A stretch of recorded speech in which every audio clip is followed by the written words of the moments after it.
మానవత్వం ఇంకా బ్రతికే ఉందని నిర్ధారణ చేసుకోవడానికి ఇదొకటి ఉదాహరణ. ఎందుకంటే ఆ పెద్దయ్య మమ్మల్ని వారం నుంచి 15 రోజుల నుంచి వాన పడుతూనే ఉంది కదమ్మా, ఏం వండుకున్నారు, ఏం తింటున్నారు, ఏం చేస్తున్నారు, మీరు కొట్టంలో నుంచి బయటికి కూడా రావట్లేదు, ఎలా గడుపుతున్నారు, మీ కాడ డబ్బులు లేకపోతే సరుకులు తీసుకెళ్ళండి అమ్మా, తర్వాత ఇస్తురు డబ్బులు అని చెప్తున్నాడు పెద్దయ్య. ఉన్నాయి పెద్దయ్య డబ్బులు నా దగ్గర, నేనే వాన పడుతుంటే రాలేదు బయటికి, బురదకు కింద పడతానని.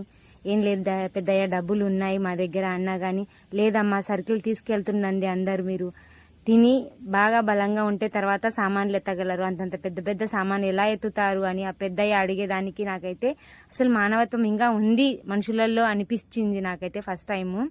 అది కాక మేము ఈ కొట్టాల నుంచి వాన లేక జరగట్లేక ఎగ్జిబిషన్ జరగక చాలా ఇబ్బంది పడ్డామని వాళ్ళు కూడా చూసినా కానీ అది పెద్దయ్య ఏమనుకున్నాడు, తీసుకెళ్ళమ్మా సరుకులు తీసుకెళ్ళని పట్టినాడు. లేదు పెద్దయ్య డబ్బులు ఉన్నాయి నా దగ్గర అని మనిషికి చాలా ఆనందంగా కనిపించింది. నేను కనబడట్లేదు వారం నుంచి అని అక్కడున్న ఒక కుక్క కూడా నన్ను చాలా బాగా దగ్గర తీసుకుంది. కుక్క కూడా చూడండి ఎంత ముద్దుగా ఉందో. ఆ కుక్క కూడా నేను కనపడలేదని ఎత్తుక్కలాడుకుంటూ వచ్చింది, నా దగ్గరికి పిలిస్తేనే వచ్చింది. వారం నుంచి 15 రోజుల నుంచి కుక్క అలవాటైంది అంతే. మనుషులలో కుక్కల్లో ఇంకా విశ్వాసం అనేది మనిషికి మనిషి ఉండాలి అనేది చాలా నాకు బాగా నచ్చింది. అందుకే వీడియో తీశాను. Please like and subscribe.